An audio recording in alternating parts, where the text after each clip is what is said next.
अम्बरीश राजा ऐसे महाभागवत हुए जो राजा हैं, जो पदवी पर रहते हैं, जो परम धनवान हैं, जिनकी आज्ञा पर एक छत्र सम्राट पूरी भूमंडल कार्य करता है, लेकिन वे राजा अपने ठाकुर जी की सेवा निज कर से करते हैं, उसमें कोई प्रमाद नहीं करते। बहुत ध्यान से सुनिएगा। अपनी पत्नी को, अपने नौकरों को, अपने सेवकों को, सबको कहा कि सब कार्य करो, सृष्टि का कार्य करो, गांव का, शहरों का पालन का कार्य करो, घर के सब कार्य करो, पर मेरे ठाकुर जी की सेवा वो मैं खुद करूंगा, उसमें मुझे किसी की आवश्यकता नहीं है। पत्नी कहती है हम पर थोड़ी कृपा कर दो, हमें भी सिखा दो, तो पत्नी से भी कहते हैं कि तुम बाकी की सेवा करो, लेकिन ठाकुर जी की सेवा तो मैं ही करूंगा। ऐसे अम्बरीश राजा कहते हैं, अम्बरीश राजा इतनी सेवा करते, अपने हाथों से पोंछा लगाते, अपने हाथों से झाड़ू लगाते, अपने हाथों से पुष्प तोड़ के लाते, माला बनाते, ठाकुर जी को पहनाते, अपने हाथों से वस्त्र सिलते, ठाकुर जी को धराते। कोई भी सामग्री बाहर की प्रयोग नहीं लेते थे, प्रत्येक सामग्री अपने हाथ से। ठाकुर जी की सेवा में जाने वाले इत्र और गुलाब जल भी स्वयं बनाते थे। बड़े बड़े मंदिरों में, हमारे नाथद द्वार में, श्रीनाथ जी के मंदिर में, वहां पर अधिकतर ऐसा वहां का नियम बना लिया गया कि प्रत्येक सेवा की सामग्री भीतर ही निर्माण होती है, मंदिर में ही। इत्र आदि की भी व्यवस्था भीतर ही बनती है, बाहर के इत्रों का प्रयोग नहीं। आप कहेंगे महाराज जी क्या ये प्रेम की पराकाष्ठा है? एक मां का बालक के प्रति कैसा स्वभाव होता है? तुझे जो खाना मुझे बोल, मैं घर में बनाऊं, बाहर से नहीं खाएगा। कैसे बनाया, कैसे लाए, क्या किया, ठीक है सबके बच्चे खाते हैं, पर तू बोलना बाहर से भी अच्छा बनाऊंगी, घर पे बनाऊंगी। एक सद मां का ये स्वरूप होता है कि वो अपने, और केवल मां नहीं, प्रियतमा, प्रेम करने वाली प्रियतमा भी अपने प्रियतम को बाहर से कुछ आस्वादन करने नहीं देते। जो चाहिए मुझे कहो, मैं प्रस्तुत करूं। ऐसे प्रियतम प्रियतमा से जो चाहिए मुझे बोल, मैं देता हूं। अरे प्रियतम प्रियतमा के संबंध में यदि जाओगे तो वहां तो प्रियतम से सुख ना चाह के किसी अन्य से सुख चाहना, ये तो पातिव्रत धर्म का नष्ट हो जाता है। अगर ठाकुर जी से आपका वात्सल्य भाव है तो भी आप बचे हुए हो, लेकिन कहीं प्रियतम का भाव है तो एक एक वस्तु आपको प्रस्तुत स्वयं ही करनी पड़ेगी, आप बाहर से कुछ नहीं ले सकते।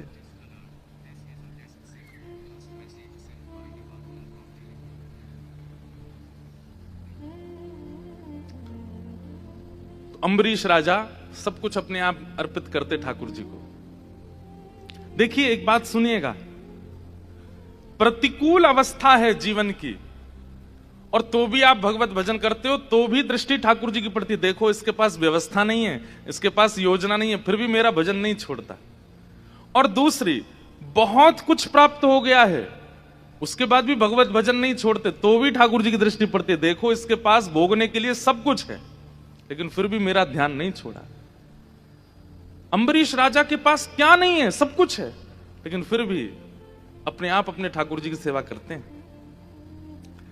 एक बार अम्बरीश राजा अपनी सेवा में यह देख रहे थे कि ऐसी कौन सी सेवा है जो कोई और करता है और ठाकुर जी स्वीकार कर रहे हैं, मेरे से नहीं हो रही वो। तब उन्होंने देखा कि पूजा पोंछा भी मैं ही करता हूं, झाड़ू भी मैं ही करता हूं, भोजन भी मैं ही बनाता हूं, श्रृंगार भी मैं ही करता हूं, पोशाक भी मैं ही धराता हूं, आरती भी मैं ही करता हूं, शयन भी मैं ही कराता हूं, उत्थापन भी मैं ही करता हूं। ऐसी कौन सी वस्तु है? कहां तक कहें, जिन सब्जियों का भोग लगता था वो सब्जी भी स्वयं जाकर के बगीचे में बोते थे अम्बरीश राजा।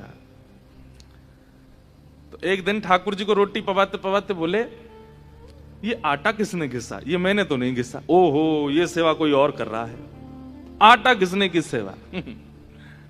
चक्की मंगाई तुरंत, और चक्की मंगा करके बोले अब बाहर से आटा आना बंद, राजभवन का आटा आएगा, सब लोगों का आटा बाहर से घिस के आएगा, पर मेरे ठाकुर जी की रोटी जो बनेगी वो मैं स्वयं घिसूंगा।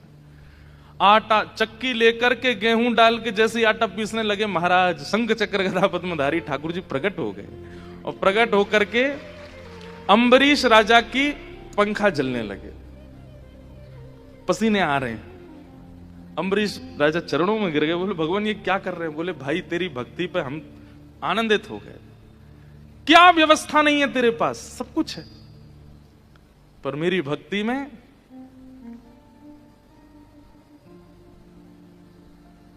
मीराबाई कहती है ना, थारी भगती में चूक कोनी राखूं सांवरिया, मोहे चाकर राखो जी। आपकी भक्ति में, आपकी सेवा में मैं एक चूक नहीं करूंगी, बस मुझे अपना चाकर रख लो, मीराबाई कहती है।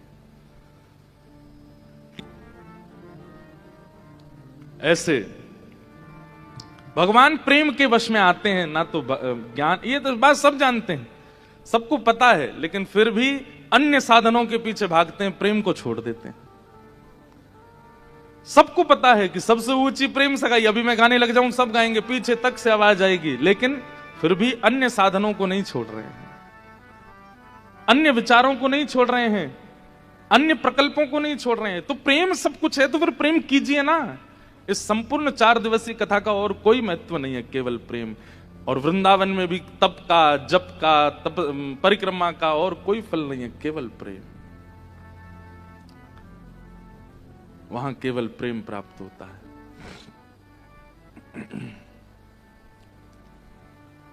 ऐसी युगल जोड़ी वृंदावन में प्रकट हुई, सब देख करके न्यौछावर हो गए, सब देख करके आनंदित हो गए। पलना में प्रिया लाल जी दोनों विराजमान हैं, सब ब्रजवासी ब्रज वनिताएं देख देख करके, कहाँ मंगल जन्म के गीत गा रही थी, लेकिन अब तो ब्याह के गीत गवन लगे। और कल हमने बताया ना, ब्याह ही नहीं हुआ, बाकी सब हो गया, फेरा नहीं पड़े। और फेरा भी इसलिए नहीं पड़े क्योंकि लाला लाली अभी चलनो नहीं जाने, नहीं तो वो भी हो जाते, उसमें भी चूक नहीं करते ब्रजवासी। आहा, महादेव आए, ज्योतिषी बन करके आए। जैसे ही महादेव आए तो कीर्ति मैया ने तो वही, जैसे यशोदा मैया ने महादेव को देख करके लाला के दर्शन नहीं कराए, ऐसे कीर्ति मैया ने भी मना कर दिया कि नहीं, ये तो इतने खतरनाक है, मैं अपनी लाली कैसे दिखाऊं इनको। तब किसी गोपी ने जाकर के बताई, बोले मैया यही गलती यशोदा जी ने करी, अपनो लाला नहीं दिखायो, बाद में लाला इतनो रोयो कि फिर बाद में बुलाने पड़े, या मारे आप ये गलती मत करो, या बाबा को बुला लो। और महादेव आए, आकर के किशोरी जी के मुखमंडल को देखने लगे।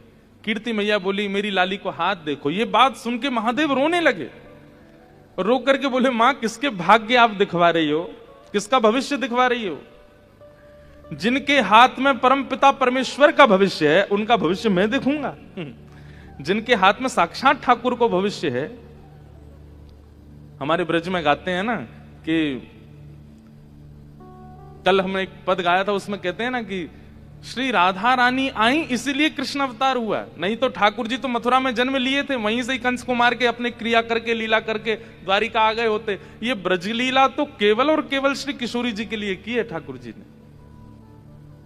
वृंदावन आने का, नंदगांव आने का, गोकुल में आने का और कोई औचित्य नहीं है। ठाकुर जी वहीं जन्म लेके मथुरा में ही लीला का विस्तार कर सकते थे, लेकिन केवल किशोरी जी के लिए आए। आहा, भले ही मैं परम पिता हूं, भले ही मैं परमात्मा हूं, भले ही मुकुट जगन्नाथ बोलो, भले ही मुकुट द्वारिकाधीश बोलो, लेकिन ये पतंग कृष्ण रूपी कितनी भी ऊंचाई पकड़ ले, पर जावेगी कहां? डोर तो आपके हाथ में ही है, आपने पकड़ रखू हूं मैं, आपको तज कहां जाऊंगा? आज महादेव कह रहे हैं, मैया ये कौन को हाथ दिखवा रही हो मोते? साक्षात परमपिता परमात्मा के भाग्य जाके हाथ में है, बाकी हाथ में कैसे देख सकूं? ये मेरी योग्यता नहीं है। तो बोले, बाबा तो फिर तुम ज्योतिषियों क्या करोगे? बोले, चरण देखूंगा, हाथ नहीं, चरण को दर्शन करूंगा। और बैठ गए पलना के उस तरफ जहां किशोरी जी के चरण हैं, और जैसे पलना में ऐसे छोटे छोटे खंभ होते हैं ना, उनके बीच में जो झकोरे हैं, वहां से महादेव झांक करके भीतर किशोरी जी के चरण कमलों का दर्शन कर रहे हैं, नेत्रों से अश्रुपात कर रहे हैं। कीर्ति मैया बोली, बाबा रो तो ही रहेगो, कछु बतावेगो भी? महादेव नृत्य करने लगे और कीर्ति मैया से बोले, मैया अब आप यूं समझ लो, विश्व के भाग्य बताने वाले जाके चरण और हस्त कमलन को देख के स्वयं नृत्य करने लग जाए तो वाक्य भाग्य कैसे होंगे? या मैं कहां बताऊं आपको? अरे ज्योतिषाचार्य आवे, कोई के हाथ देख के, रेखा देख के कछु बोले, लेकिन नाचन लग जाए तो समझो फिर स्थिति क्या होगी। बोले, मैया पूछो मत, क्योंकि मैं अपनी एक वाणी से बता ना सकूं इनको भाग्य कैसो है। मैया बोली, अच्छा बाबा तो फिर कछु दक्षिणा ले जा, अब आयो है तो बोले एक ही दक्षिणा चाहिए। बोले, कहा? बोले जादना आपकी लाली प्रगट भई वादना, यानी जो झंगुली पहनी, पहले वस्त्र जो पहने वो मुंह को दे दो, बस यही दक्षिणा चाहिए। और श्री कीर्ति मैया झंगुली लेके आई। झंगुली मतलब वो एक ही वस्त्र होता है, नीचे तक उसी में ही आ जाते हैं बालक। पीली झंगुली लेकर के आई और वही झंगुली को अपनी जटाजूट में बांध करके महादेव नृत्य कर रहे हैं, आनंद करते हुए वहां से प्रस्थान कर रहे हैं। ऐसी सब लीला ब्रजमंडल में चल रही है। कीर्ति मैया के बोले कभी कोई 4 मुंह वारो आ जाए, कभी कोई 3 नेत्र वारो आ जाए, कभी कोई 4 हाथ वारो आ जाए। पता ना कहां ऐसो कहां कहां ते नए नए जीव आमे हमारी या लाली को दर्शन करवे के काजे। मुझे तो ऐसो लगे कहीं ये ब्रह्म तत्व तो नहीं है। वास्तव में किशोरी जी कौन है बंधुओं? आप सबने एक शब्द सुना होगा, आह्लादनी शक्ति। अब ध्यान से सुनो। भगवान की 3 प्रकार की संगनी होती हैं, 3 प्रकार की शक्ति हैं। उनमें सबसे पहली शक्ति है स्वरूप शक्ति। ठाकुर जी की दूसरी शक्ति है तटस्था शक्ति, और ठाकुर जी की तीसरी शक्ति है माया शक्ति। पहली स्वरूप शक्ति, अपने रूप से स्वरूप से कितनी लीलाएं ठाकुर जी ने की, सब आप लोगों ने सुनी है। दूसरी है ठाकुर जी की तटस्था शक्ति, जो कि भगवान के प्रवचन से, भगवान की कथा से, भगवान के ऐश्वर्य से जीवात्मा को आकर्षित करती है। वो तटस्था शक्ति है। उसमें रूप नहीं देखा है, केवल वाणी सुनी है भगवान की, जिसमें हम लोग आप सब लोग विराजमान है, तटस्था शक्ति। और तीसरी शक्ति होती है ठाकुर जी की माया शक्ति। इस समय भी कई लोग पड़े रहते हैं जो संसार की माया को ही सर्वस्व मानते हैं, उसी को ही भोगने के लिए जीवन जीते हैं। धन किस लिए कमा रहे हैं, ऐश्वर्य किस लिए कमा रहे हैं, पैसा किस लिए कमा रहे हैं? माया को भोगने के लिए। वो भी कहीं ना कहीं भगवान की शक्ति का ही उपभोग कर रहे हैं। पर इसका मतलब ये नहीं कि आप उसको भक्ति समझो। कई भोगी लोग ये बात कहने लग जाएं कि हम भी तो माया का उपभोग कर रहे हैं, ये भी तो भगवान की शक्ति है, ये भी भजन है। नहीं, वो भजन नहीं है, माया शक्ति वो बनाई ही इसीलिए गई है कि उसके चपेटे में आने वाले व्यक्ति पुनरपि जननम पुनरपि मरणम और संसार चक्र को चलाते रहें। इनमें जो स्वरूप शक्ति है भगवान की, उस स्वरूप शक्ति के भी 3 रूप हैं।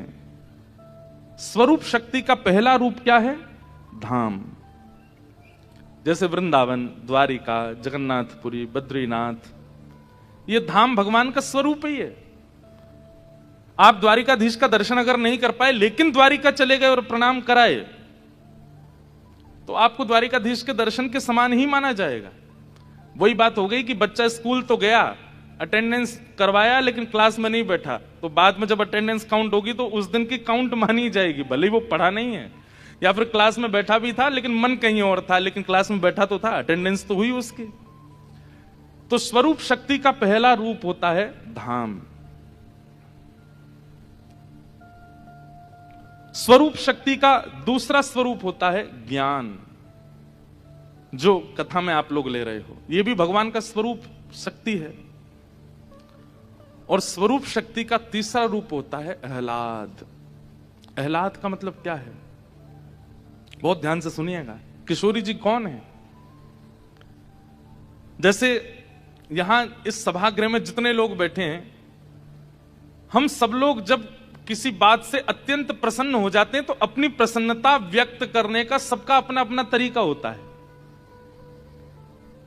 जैसे मनपसंद भोजन बन गया हो किसी का, तो वो व्यक्ति थोड़ा सा एक्साइटेड हो जाता है, नाचने लगेगा। कोई नाच करके अपनी उत्सुकता को व्यक्त करता है, कोई गा करके उत्सुकता को व्यक्त करता है, कोई चिल्ला करके उत्सुकता को व्यक्त करता है। मैंने तो बड़े विचित्र कई हैं, उनको करंट आता है, जब उनको उत्सुक होते हैं तो करंट की तरह हिलते हैं जोर से, क्यों? इनको आनंद आ रहा है। कई रो करके अपनी उत्सुकता को व्यक्त करते हैं। पर श्री कृष्ण परमात्मा, जब उनके चित्त में आह्लाद होता है, जब उनके चित्त में उत्सुकता प्रकट होती है, तो वे अपनी उत्सुकता, अपने आह्लाद को, अपने आनंद को एक रूप प्रदान कर देते हैं। वो रूप ही है श्री राधा रानी। किशोरी जी कौन है? ये आह्लादनीय शक्ति, ठाकुर जी के चित्त का आह्लाद ही श्री राधा रानी है। जो उनके चित्त में जो आनंद हो रहा है, जो हिलोरें आ रही हैं, जो वो उत्सुकता आ रही है, जो वो आनंद उमंग हिलोरें ले रहा है, वही श्री किशोरी जी के रूप में प्रकट हो गया है। इसलिए जब जब किशोरी जी सामने आती हैं, तब तक ठाकुर जी कितनी चिंता में हो, कितने दुखी हो, कितने वो आह्लादनीय शक्ति, उनको देखते ही ठाकुर जी सब सुध बुध भूल जाते हैं। अरे कहां तक कहें, जब देखी वृषभानुजा ये विच उठी हुक, वंशी रह गई हाथ में फिर ना लागी फूंक। वंशी नहीं बजती ठाकुर जी की, उन्हीं को देखते रहते हैं। तो किशोरी जी कौन है? भगवान की स्वरूप शक्ति में जो तृतीय शक्ति है आह्लाद, वह आह्लादनीय शक्ति ही श्री किशोरी जी है। आप कहते हैं, अब ये बहुत सामान्य शब्दों में हम समझा रहे हैं, आप कहते हैं किशोरी जी का भजन ठाकुर जी को प्रसन्न कैसे करता है? अरे भाई, किसी को आनंद देने वाली वस्तु अगर आप बार बार करोगे तो वो व्यक्ति रिझा ही रहेगा। ठाकुर जी का हृदय का आह्लाद ही किशोरी जी हैं। जब आप उनकी सेवा करोगे, उनका भजन करोगे, उनका नाम धरोगे, उनको प्रणाम करोगे, तो ठाकुर जी तो अपने आप रिझ जाएंगे। ठाकुर जी को प्रसन्न होना तो बनता है।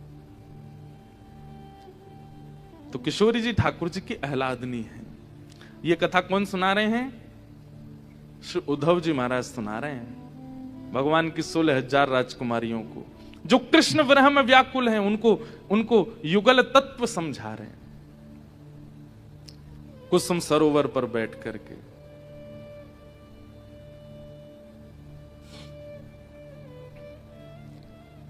धीमे धीमे दोनों कृष्ण और श्री प्रिया जी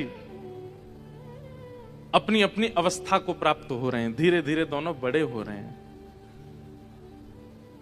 यहां ठाकुर जी चलना सीख गए हैं, किशोरी जी बैठना सीख गई हैं। ठाकुर जी बोलना सीख गए हैं, किशोरी जी चलना सीख गई हैं। ठाकुर जी ने खानों सीख गए हैं, किशोरी जी बोलना सीख गई हैं। बस ये संग संग ही दोनों की लीलाएं चल रही हैं।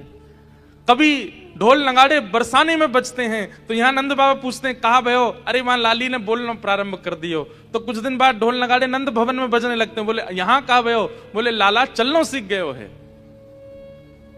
ऐसे ही दोनों के प्रेम उन्माद बढ़ते जा रहे हैं। अब बस प्रतीक्षा है प्रथम मिलन की। ऐसे तो कई बार कीर्ति मैया की गोद में श्री किशोरी जी और यशोदा मैया की गोद में लाला मिले हैं, लेकिन अब स्वच्छंद मिलन की कामना है। धीरे धीरे अवस्था हुई। ठाकुर जी की चोरी के चर्चे पूरी दुनिया में हो गए हैं। अब चोरी चकारी करने लगे हैं ब्रज में। और ये चोरी भी क्यों कर रहे हैं पता है? मधुमंगल तो कह रहे हैं, बोले मधुमंगल ऐसो कछु काम करनो है, जाते पल्ले गांव तक हमारी पूछ होए। पल्ले गांव में भी यूं पता हो कि हाँ कोई कृष्ण कुंवर कन्हैया है। बोले लाला नाम दो ही लोगन को होवे। बोले कौन को? बोले या तो भक्तन को होवे या चोरन को होवे। ठाकुर जी बोले मैं तो जय जय हूं, मुझे तो भक्त बनना ना है, मैं कौन की भक्ति करूंगा? तो चलो चोरी करें। बोले हाँ जी बढ़िया है। काय की चोरी करें? अब देखो ठाकुर जी कह रहे हैं ऐसी वस्तु की चोरी करो जिसका जीवन में अभाव नहीं है। समझ में आया? ऐसी वस्तु की चोरी करनी है जाको जीवन में अभाव नहीं है, जो बहुमात्रा में जीवन में है, बाकी चोरी करो। तो फिर पकड़वे वाले इनको सोचनी पड़ेगी ये वस्तु तो यहां पे खूब है, फिर काई को चुरा रो है। ठाकुर जी कह रहे हैं ऐसी वस्तु की चोरी करो जाको अभाव नहीं है, क्योंकि अभावग्रस्त वस्तु की चोरी करोगे तो समझ जाएंगे कि ये इंटेंशनली चोरी कर रहा है, इस पे है नहीं इसलिए ले रहा है। ठाकुर जी कह रहे हैं मेरे नंद भवन में मक्खन की कुआं है, घी के कुआं है, दूध की नदी बहवे, अब जई चुराऊंगा जो सबसे ज्यादा है। दूसरे इनके घर जाए जाके ठाकुर जी चोरी करने लगे। और उद्देश्य उसके कई सारे हैं, परंतु युगल प्रियालाल जी की लीला में ठाकुर जी की चोरी को एक ही उद्देश्य, कैसे भी श्री जी को मेरे बारे में पता चलती रहे। बरसाने में चर्चा हो रही है। बोले अरे भैया नंद को लाला। बोले कौन सा? बोले सांवरो सो। बोले अच्छा श्री जी सुन नहीं है? टेढ़ी सी टांग है वा की। बोले अच्छा कहा करे? बोले अरे पूछो मत। ऐसे नंद बाबा धनवान, ऐसी यशोदा मैया सुपात्र, लेकिन छोरा तो चोर बन गो उनको। तो चोरी करे, काय की चोरी करे? बोले मक्खन की चोरी करे, दूध की चोरी करे, दही की चोरी करे। अब किशोरी जी को चर्चा भी सुनाई दे गई और ये बात सुनकर के उनके मन में आ भी गया कि भाई दूध मक्खन दही की कमी तो है नहीं, फिर भी चुरा रहे हैं। जरूर प्रियतम अपनो संदेश मुंह तक भिजवा रहे हैं, अपनी स्थिति मुंह तक पहुंचवा, कैसे भी उनकी बात मेरे कानन में पड़े।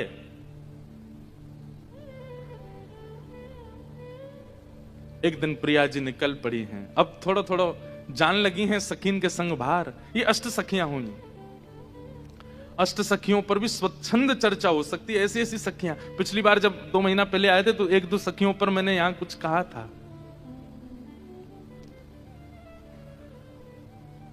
अष्ट सखियां, और उनके संग श्री जी कभी कभी भ्रमण के लिए जाती हैं, कभी किसी वन में, कभी किसी वृक्ष के नीचे।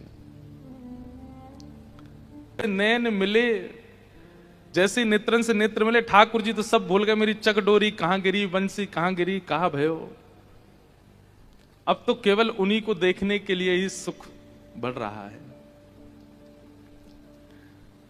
बूझत श्याम कौन तू गोरी, बूझत श्याम कौन तू गोरी। ठाकुर जी जाकर के खड़े है गए और जाए करके कह रहे हैं, अरे गोरी तुम कौन हो, तुम कहां से आई हो, तुम्हारो नाम कहा है, कहां रहत काकी हो बेटी, कहां रहत काकी हो बेटी, देखी नाही कहूं ब्रज खोरी, देखी नाही कबहू ब्रज खोरी। बूझत श्याम कौन तू गोरी, बूझत श्याम कौन तू गोरी। आप कौन हो? नेक्सिसी लाली कौन हो आप? किशोरी जी कह रही हैं, हम नेक्सिसी, तुम बहुत बड़े हुए हैं, तुम भी नेक्सिस से ही हो। छोटी सी किशोरी जी, छोटे से लाला। और ठाकुर जी बड़ी तोतली वाणी हैं बड़े मधुर बन के गए, चंदन वंदन लगा करके बढ़िया। अब मेरे मन में जो छवि आ रही है वो तो ऐसी आ रही है कि मैं बता नहीं सकता कैसे बन के गए। जैसे कोई एक्स्ट्रा श्रृंगार करके चला जाता है ना सुंदर दिखने के लिए, पर जब देखो तो ऐसा लगता है, पता ही चल जाती है एक्स्ट्रा ही करके आया है, वैसे लग रहे हैं ठाकुर जी। और वहां जाकर के वो प्रिटेंड ऐसा कर रहे हैं कि जैसे उनको पता ही नहीं था कि यहाँ किशोरी जी होंगी। अरे उनको पूरे गुप्तचर लगा रखे हैं, ढूंढते रहते हैं कब कहां से कब निकलने वाली है, मुझको बताओ तो मैं जाऊं। अद्भुत है ब्रज के भाव, ठाकुर जी की ये प्रेम लीला अद्भुत है। इसी में ही पगे रहे, इसी में ही डूबे रहे। हमारे ब्रजवासी, हमारे ब्रज के रसिक संतों को और कुछ नहीं चाहिए। ज्ञान वैराग्य धाम सब धरे रहो कोने में, हमको तो बस प्रिया प्रियतम विहार करें, हमको अनुभव होता है बस, और कुछ नहीं चाहिए हमको। तुम्हारो नाम कहा है, कौन की लाली हो तुम?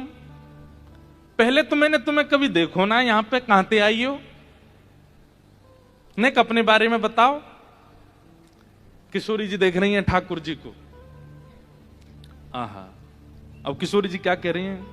काहे को हम ब्रज तन आवत, काहे को हम ब्रज तन आवत, खेलत रही आपनी पौरी, खेलत रही आपनी पौरी। किशोरी जी अपना परिचय नहीं दे रही हैं, और परिचय ना देकर के केवल इतना कह रही हैं, हम यहाँ काय को आवेंगी, हमारो आवे को यहाँ कोई ऐसा कारण नहीं है।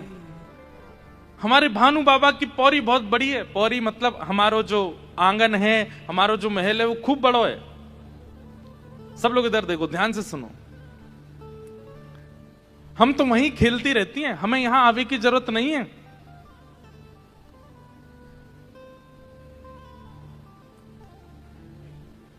ठाकुर जी बोले, आप तो ऐसे कह रही हो जैसे यहां आके आपकी गरिमा कम है गई हो। अरे भैया पता है कि तुम्हारे बाबा को बहुत बड़ा महल है, बहुत बड़ा सब आंगन है, सब चीज ठीक है, तो आपने परिचय दियो नहीं, नाम बताया नहीं, सीधे कह रही हो कि हम यहाँ क्यों आएंगी, हमारे तो बाबा कोई महल है। तो अरे तो बड़ो तुम वहीं रहो, यहाँ आ काई को गई हो। और वैसे यहां आवे में दिक्कत का है, काई को ना आओ आप यहाँ पे खेलवे, पहले तो मैंने आपको देखो नहीं। किशोरी जी कह रही कहा बताऊं, मैंने एक छोरा के बारे में सुनी है यहाँ पे। बोले कौन सा छोरा? बोले सुनत रहत श्रवणन नंद धोटा, सुनत रहत। ये बिल्कुल हमारी कोर ब्रज भाषा के शब्द हैं। बोले मैंने एक छोरा के बारे में सुनो। ठाकुर जी बोले कौन सा छोरा? बोले नंद जी को ढोंटा, ढोंटा माने छोरा, नंद जी को लाला, वाक के बारे में मैंने बहुत सुनो है। ठाकुर जी ने एक अदा में अच्छा कहा सुनो वाक के बारे में? बोले करत फिरत माखन की चोरी, करत फिरत माखन की चोरी। बोले हम तो वही के डर के मारे नाम है। अब भैया बड़े कुल खानदान की छोरी हैं, ऐसे महंगे महंगे आभूषण हैं, ऐसे महंगे महंगे कड़ूला हैं, चलो ठीक है माखन की चोरी करे, लेकिन चोर को तो नियत बिगड़ जाए ना, पहले छोटी चोरी करे फिर बड़ी करे फिर बड़ी करे। अब कहीं वो नंद को छोरा आ गए और माने कहीं मेरे हाथ के कड़ूला और कान के कुंडल चुरा लिए तो, या हमारे वाक के डर के मारे हम ना आमे यहाँ पे, हम तो अपने बाबा के खिरक में ही वहीं खोरी में ही खिलती रहे। ठाकुर जी बोले वैसे तो बात ऐसी है, बदनाम कर दिया बेचारो नंद जी को छोरा। अच्छा तुम जानो भाई? ठाकुर जी कह रहे हैं हम भाई जानू, मेरो जान। अरे तो फिर तुम भाई बुलाए दोगे यहाँ पे, मैं जा रही हूँ। ठाकुर जी कह रहे तुम काहे को जा रही हो? अरे वाह नंद के लाला ते मैं तुम्हारी रक्षा कर लूंगा, तुम मेरे संग चल दो। किशोरी जी बोली सच में तुम रक्षा करोगे मेरी? बोले हाँ करूंगा। किशोरी जी चल गई। सूरदास जी कह रहे हैं बोले ऐसी चिकनी चुपड़ी बात करी है कि किशोरी जी वही में भेल गई हैं। अच्छा कैसो है? वो बड़ा सुंदर है वो। बोले अच्छा तुम तो ज्यादा सुंदर है ना? मुंह तो ज्यादा तो ना है, खैर मेरे जैसो ही है। अच्छा ये सब बात कर रहे हैं। किशोरी जी कह रही का खेलेंगे, कहाँ जाएंगे? बोले देखो खेल तो तुमने बहुत खेले होंगे, आज मैं तुम्हें कहीं और ले चलूं। बोले कहाँ ले चलोगे? बोले यहीं पास में एक आम को बगीचा है, ये प्रथम मिलन है किशोरी जी और ठाकुर जी को। अच्छा सब सखियां जो अष्ट सखियां है ना, ये कहीं कहीं किशोरी जी के प्रसादी के लिए कुछ फल वल लेने चली गई हैं, तो इसलिए ठाकुर जी एकांत में ले गए किशोरी जी को। और किशोरी से कह रहे हैं हे श्यामा जी यहाँ पास में एक बगीचा है, वहां आम के पेड़ बहुत लगे हैं, आप कहो तो मेरे पिताजी को ही बगीचा है, वहां चल के बढ़िया प्रेम से आम खाएंगे। अच्छा बात सुनो, ये आम का बगीचा किसी और का था, और ये श्री मधुमंगल श्री दामा आदि सबरे सखान की नजर ही आमन पे बहुत दिनान थे। उनने जाए करके ठाकुर जी ते कही वो लाला आम खावे को बड़ो मन है, पर ये आम के बगीचा को जो मालिक है बहुत क्रूर है, मार है, पीछे भगे, हम तो तब जानेंगे, तू भीतर ते आम लेके आ जा। तो ठाकुर जी बोले एक पंथ दो काज, श्री जी के संग खेलनो भी है जाएगा, आम भी तोड़ लाऊंगा। और नेक इनको ये बड़ी चोर चोर कह रही हैं हमको, नेक इनको भी मजो चकाए दूंगा, अपना स्वभाव कैसे छोड़ूं। तो श्री जी को लेकर के बोले ये हमारे पिताजी को आम को बगीचा, यहाँ में चलो भीतर प्रेम से आम पामेंगे। श्री जी बोली ठीक है।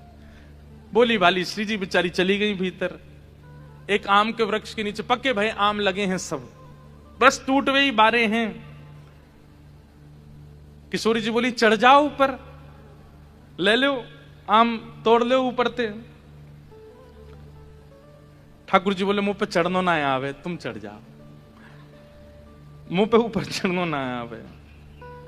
एक बहुत सुंदर पद है ये वन बिहार का, कि ठाकुर जी कह रहे हैं मुंह पे चढ़नो ना आवे, तो किशोरी जी कह रही हैं फिर कहा करें? बोले आप एक काम करो, मेरे कंधा पे चढ़ जाओ, मैं आपको लेकर के यूं खड़े हो जाऊंगा, आप ऊपर ते फिर आम तोड़ लियो।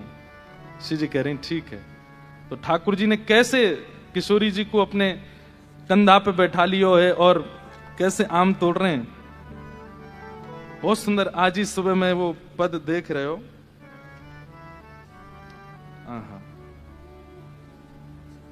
और जब पद मिल जावे तब तो मैं बना ना पाऊं वापस, बाद में याद आवे कि यहाँ बोल दें। थोड़ी देर रुकी हैं, अभी ढूंढूं।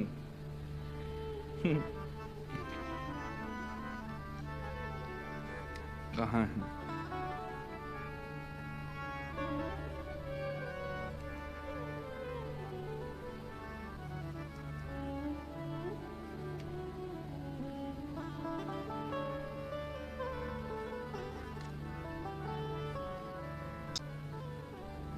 अब मिलेगा ही नहीं। चलो नहीं मिलेगा तो फिर कल सुना देंगे। लगाए तो हो मैंने। अब मैंने तो लगा दिया होगा, हमारे गिरधर लाल जी हटाए गए होंगे भाई, बड़े ऊधमी हैं। बोले मेरे ऊधमन ने बतावे मंच पे जाए के। पर मैं हूं मानूंगा ना, बता के रहूंगा। बड़ा ऊधम करें लाल जी। चलो जे जीते हम हारे, मिले ही ना रो। तो वह पद में ऐसा भाव है कि किशोरी जी को कंधा पे चढ़ा लें ठाकुर जी। वो कंधा पे चढ़ा के कहें हाँ श्री जी आई, हाथ में डाल। बोले अभी ना आई। बोले नेक उठो। तो ठाकुर जी ऐसे अपने पंजान पर खड़े गए, तो श्री जी के हाथ में डाल आ गई।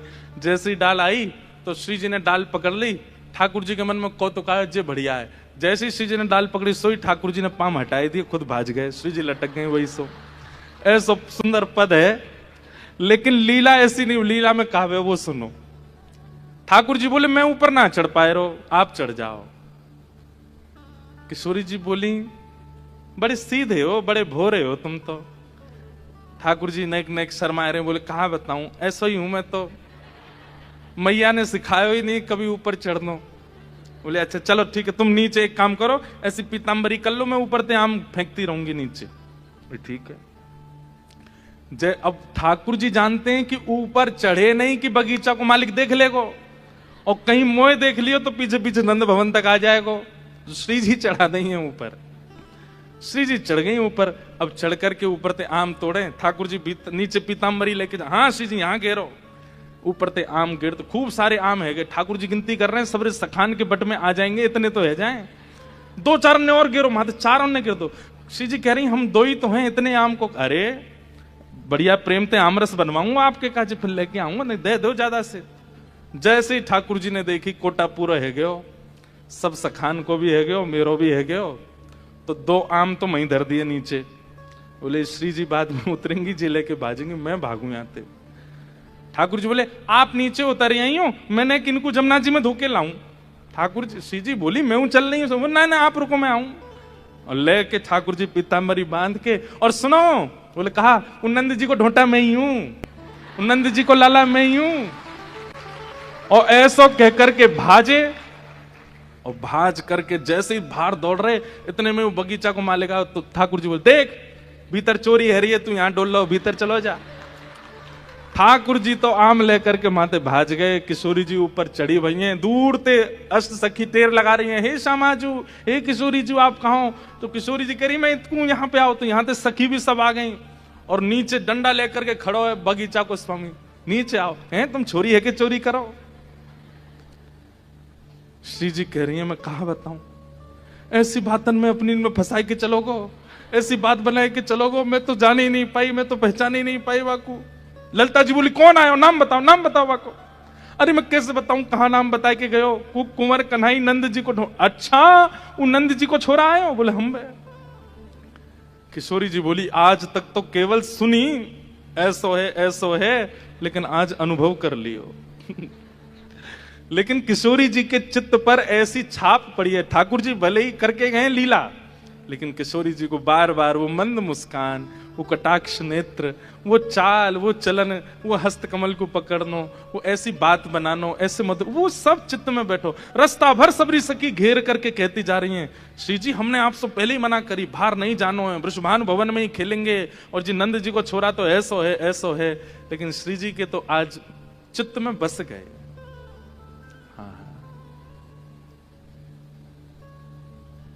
वो प्रिय स्वरूप बस गया है। और यहां ठाकुर जी आ तो गए आम लेकर के, सब सखा बोले जय हो लाला तेरी जय हो, सदा ही जय हो। पर ठाकुर जी के चित्त में भी पीड़ा हो रही है कि मैंने श्री जी को बहुत श्रम कराया। प्रथम मिलन तो बहुत हुआ, लेकिन अभी संतोष नहीं हुआ चित्त को। अब तो क्षमा मांगनी चाहिए, अब तो जाकर के सर्वस्व अर्पित करना चाहिए। ये ऐसा व्यवहार मैं करूं, ये तो मेरा स्वभाव है कि ओए नटखट पनो, लेकिन श्री जी के संग ऐसा नहीं करना है मुझको, ऐसा भाव नहीं करना चाहिए। ठाकुर जी ये बात मधुमंगल से कह रहे हैं। बोले मधुमंगल, मेरे मन को सुख नहीं मिल रहा है। बोले क्यों?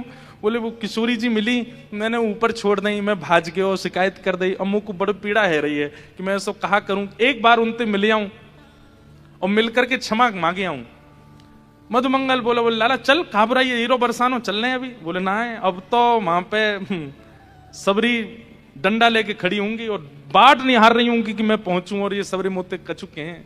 ऐसे जानो तो खतरे ते खाली नहीं है, ऐसे नहीं जाएंगे। तो कैसे जाओगे? बोले रूप बदल के जाएंगे, रूप बदल के चलेंगे बरसाने। मधुमंगल बोलो बता कौन सा रूप बनाना है? छोरी को रूप बना लें, चूड़ी बेचवारी को रूप बना लें। ये रूप बना बना के ठाकुर जी, यहीं से ही मनाना प्रारंभ हुआ ठाकुर जी का। कभी मनहारिन बन के जाते हैं, कभी लिलहारी बन के जाते हैं, कभी हमारे ब्रज में एक उत्सव होता है सांझी उत्सव।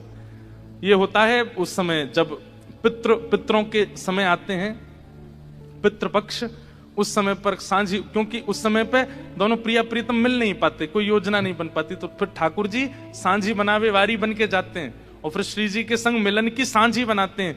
उसको सब लोग देखते हैं तो उनको लगता है कोई प्रियतम प्रियतमा मिल रहे हैं इस कला में। लेकिन जैसे ही श्री जी देखती हैं तो आसपास के वृक्ष, मयूर आदि, उन सबको देख करके श्री जी को याद आ जाता है, अरे ये तो 10-15 दिन पहले मैं श्याम सुंदर से मिली, वाकई झांकी है। फिर वो बनावे वारी कौन ने बनाई है? बोले वाने बनाई है। दूर जैसे देखें, बोले कौन है? बोले श्यामा सखी है।